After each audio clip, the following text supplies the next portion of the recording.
أنا فرغلي، والنهاردة يوم نزلت فيه المصايب على دماغي، يوم بسببه اتعرضت على أخصائي مسالك بولية. كان يوم نحس قضيته فيه مع أصحابي، يوم قضيته مع أنحس شلة في الوجود، مع شلة الأنس.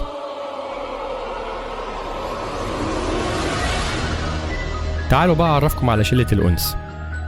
هما 3، عبد الرازق وسيد ومحمد.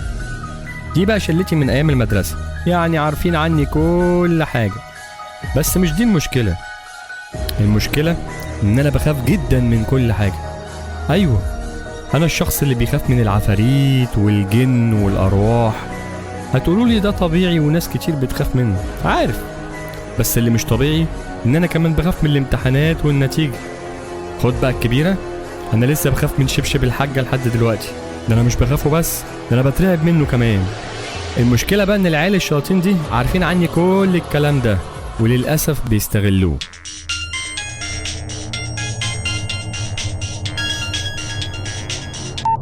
الو الو. ايوه، ازيك يا؟ الحمد لله. وازاي ماما؟ الحمد لله. وبابا ازاي جده ازاي البنت؟ ايه اللي لسه خارج من رمضان ده؟ ازيك يا فرغالي، عامل ايه؟ وحشني جدا يا جدع. مين معايا؟ مين معايا؟ انا صاحبك عبد الرازق يا ابني، انت نسيتني ولا ايه؟ حقك يا عم، ما احنا بقالنا كتير ما تقابلناش. يا عبد الرازق، ازيك؟ انا فعلا بقالي كتير ما سمعتش صوتك، ما تزعلش مني. معلش بقى، انت عارف الدنيا بتلهي ازاي من ساعه ما كل واحد فينا دخل كليه مختلفه وما بقيناش نتقابل زي الاول. بس ملحوقه، اسكت يا واد يا فرغول. اما انا عازمك على حته سهره رهيبه زي بتوع زمان، فاكر؟ فاكر، الا فاكر. وهي دي حاجه تنسي برضه، بس للاسف انا مش هعرف هاجي، عندي شويه مصالح كده. مصالح ايه يا ابني؟ بقول لك سهره زي بتوع زمان. هنقعد في بيت الواد سيد ونتفرج على الافلام الثقافيه اللي بتحبها على الكمبيوتر بتاعه.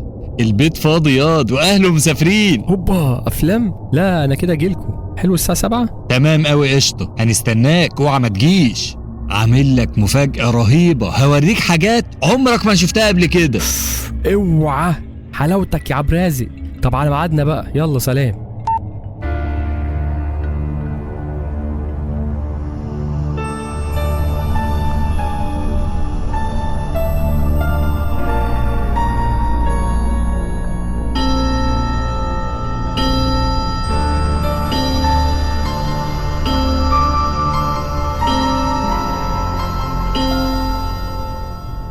ماما، انا نازل ازور واحد صاحبي عيان. صحيح، بقولك ايه، انا احتمال اتاخر النهارده، فلو اتاخرت ما تقلقيش عليا. يلا سلام.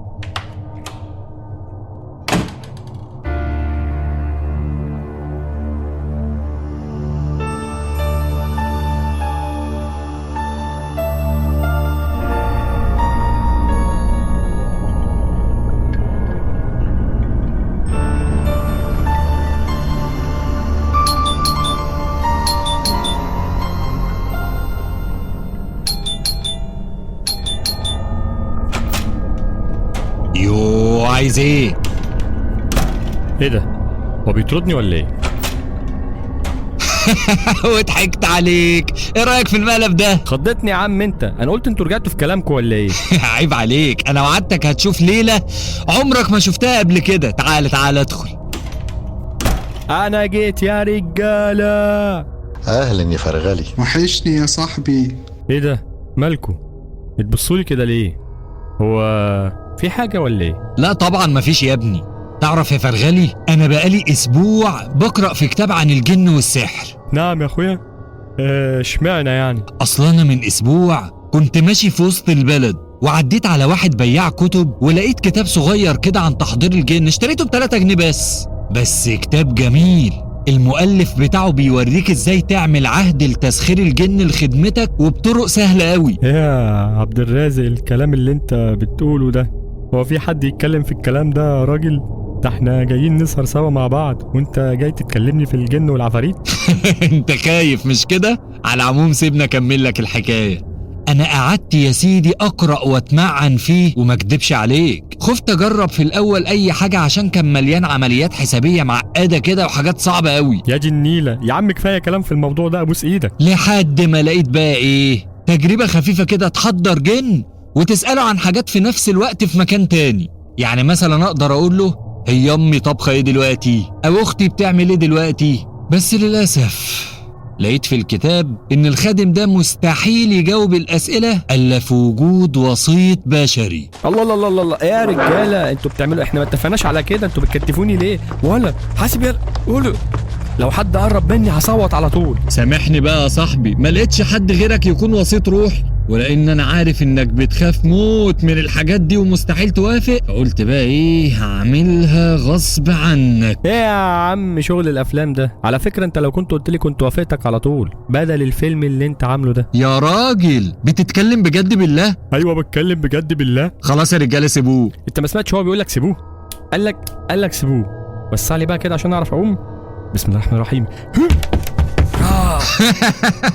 العجل وقع يا رجاله. ما بتعرفش تهرب، تحاول ليه بس يا عبيط؟ المهم ان انا كسبت شرف المحاولة، واحلى من الشرف مفيش. اربط يا اخويا اربط، ما انت مش فالح غير في كده. بس بقى يا ابني وسيبنا نشتغل. هحط ايدي عند راسك واقول التعويذه واوعى تتحرك بقى، خليك شاطر. يلا ما تتحركش، فرغول بيسمع الكلام.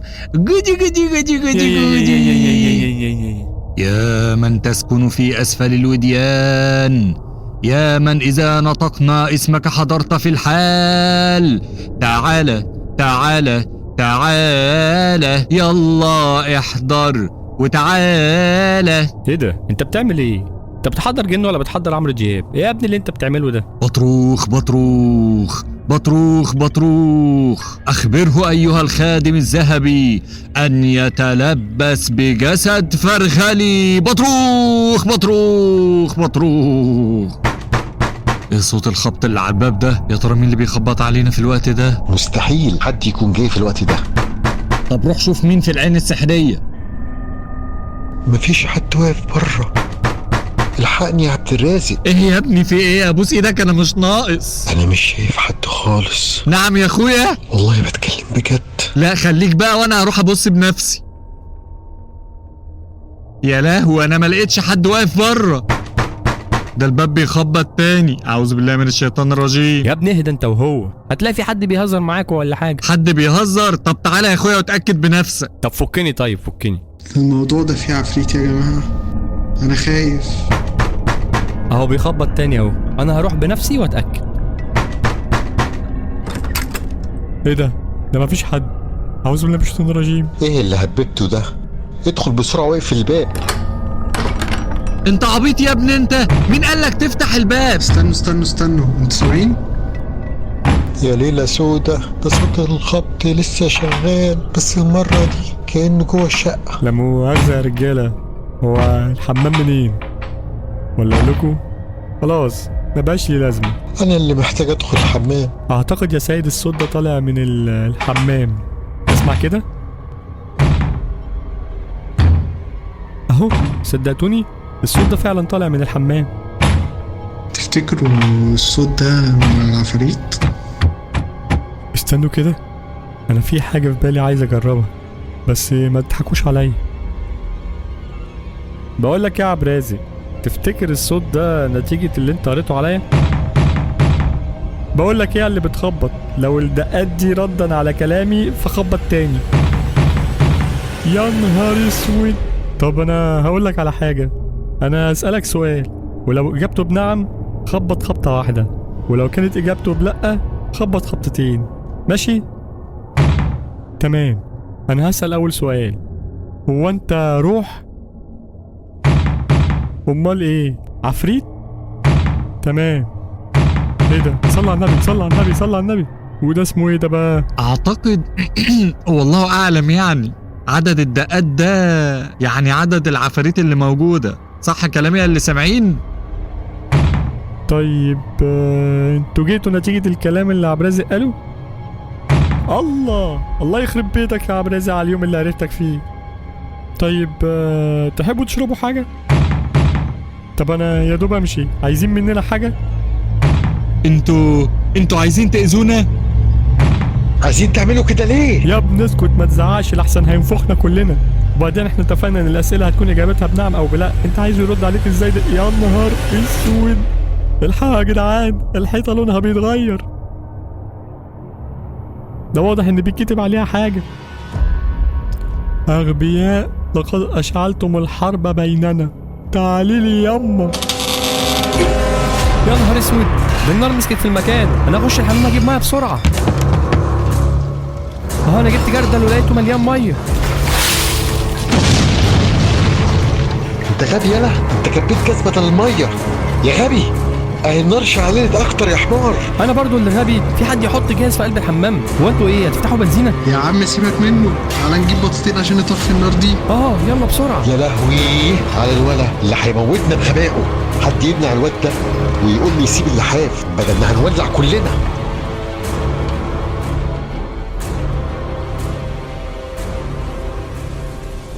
الحمد لله الدنيا هديت اهي وربنا ستر، حتى الكلام اللي على الحيطة اختفى. الحمد لله. استنوا بص مكتوب ايه مكانه كده. مكتوب: لا تعبثوا فيما لا تعلمون، حميناكم هذه المرة من المردة. المردة؟ ايه المردة دول؟ بقول لكم ايه اللي حصل الليله دي يا جماعه، محدش يحكي لاي حد مهما كان، محدش هيصدقني. عشان كده تفاصيل اللي حصل هنا هيفضل سر بينا، ولو اي حد سالنا هننكر ان في اي حاجه حصلت. وبالنسبه بقى للفوضى اللي في شقه سيد، تبقى تقول ان كان في ماس كهربي وتسبب في حريقه وخلاص. ويا جماعة مش غريبة انه محدش من الجيران سمع صوتنا او شم ريحة شياط او جه يستفسر عن اللي بيحصل. فعلا غريبة بجد. بقول لك انت وهو بلا جيران بلا عفاريت. الحمد لله اننا عايشين لحد دلوقتي وانها جت على قد كده. احنا نعمل زي ما عبد زي ما قال، عشان هي مش ناقصه جنان اصلا. بقول لكم ايه، انا سايبها لكم مخدره. سلام.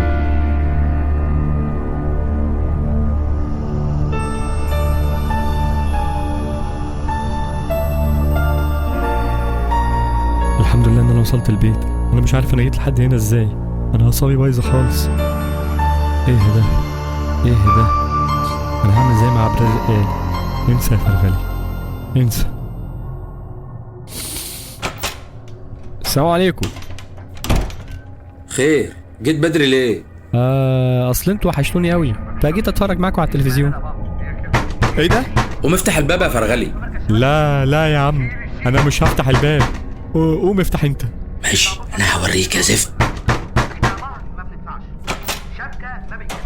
استغفر الله العظيم. العيال الصغيرين دول لازم يتربوا من الاول وجديد. تخيلوا انهم يقعدوا يزعقوا الجيران طول النهار ويلعبوا كرة قدام الشقق في العمارة.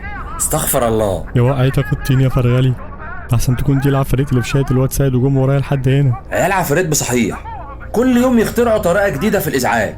المرة اللي فاتت يلعبوا كرة قدام الشقق، المرة دي يقعدوا يخبطوا على الباب، ولما اروح افتح ما الاقيش حد واقف قدام الباب خالص. طب ليه هيجروا ازاي بس؟ سبحان الله، عيال عفاريت بصحيح. لا دول مش عيال عفاريت، دول عفاريت اساسا. ولا انت ايه رايك يا فرغلي؟ مالك يا فرغلي باصص لي زي العبيط كده؟ ما تقول رايك يا اخي.